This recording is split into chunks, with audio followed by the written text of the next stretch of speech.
Time now for the Fox Report with Laurence, and this week we're focusing on the wave of wokery that is plaguing academia in the UK. So let's start in Scotland, where Edinburgh University researchers want to cancel, can you believe it, Adam and Eve for creating a, quote, abhorrent and pervasive gender bias against women. Now, the bonkers research claims that historic paintings of Adam and Eve commit misogynistic stereotyping, largely because Eve tends to stand to the left of Adam, which we're told is a sure sign of sexism. Laurence, I'm not sure where to start with this one. Well, I mean, it's kind of ironic, isn't it, Dan, that it's abhorrent that and sexist that women are on the left side of men, but in Scotland today they voted to say that men can become women. So, you know, Professor Delia Salya, specialist in neuropsychology, or whatever he is, you know, what this is ultimately is it's an attack on the fundamentals of faith and the fundamentals of what hold ourselves together as a society.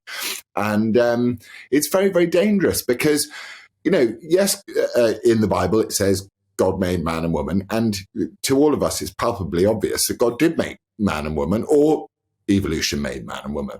But to try and say at the same time that it's sexist and on the other hand say that there's no such thing as a man or a woman, I think is a bit weird, actually. I find the whole thing very strange.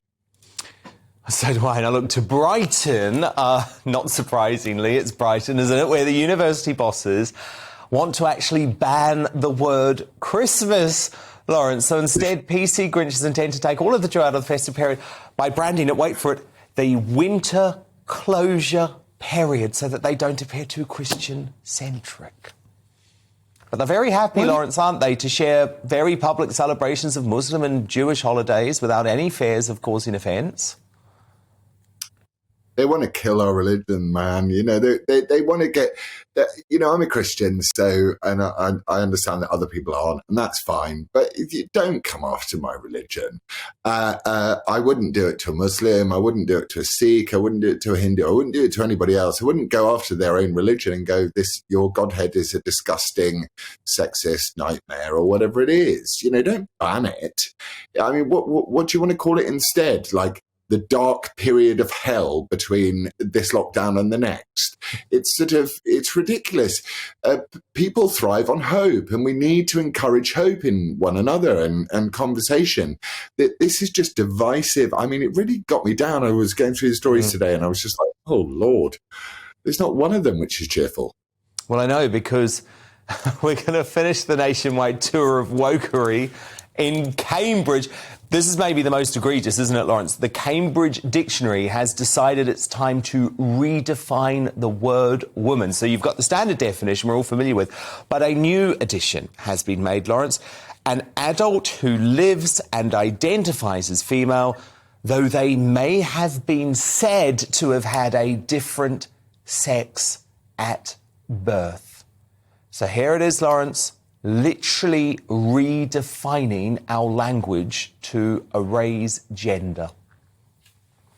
Well, it may have been said that I was a white posh boy when I was born. No. But it turns out that my name is Ngozi Fellaini, and I'm actually a transracial woman of colour. Don't riddle me that. You're going to do the Cambridge Dictionary swap. The Cambridge, you know, the whole point of a dictionary, I mean, thank God for the Oxford English Dictionary, which does still hold on to various of these things. For now. But language is everything. And without language, we are in real trouble, Dan.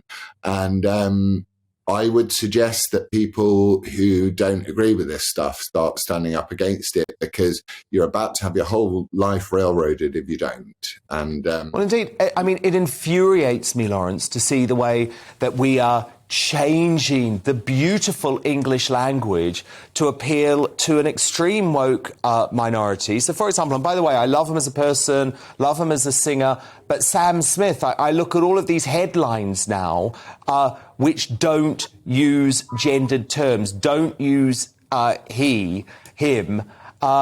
for someone who is a man. I mean, it's just odd to me.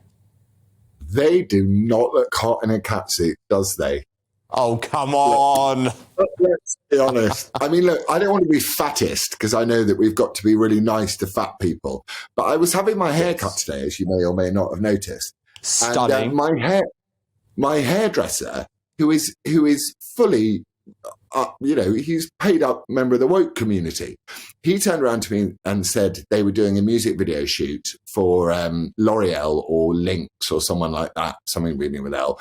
And he said they had this enormously fat girl fronting up the dance troupe, and she couldn't do it. She kept getting out of breath all the time, and they had to stop time after time after time after time. So can we not just call, I know if I say this I'll probably be cancelled, a spade, and just go, look, it is what it is. Can we not just live in a normal world where words mean something? Because if we stop living in a world where words mean something, you're going to find that when the tipping point comes and when people get upset, the reaction is going to be horrible. So well, of course. Whining. Well, do you know what I always do, Laurence? I call it the Sam Smith test. So I find the wokest person in the room, okay?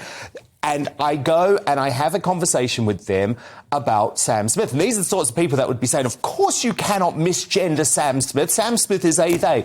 And mark my words, Laurence, every time within 60 seconds, they have misgendered Sam Smith because Sam Smith is a bloke and we all know it. And they need to shave their shoulders better and also exfoliate better. I think Sam Smith was looking great, but Sam Smith is a he. He's a bloke.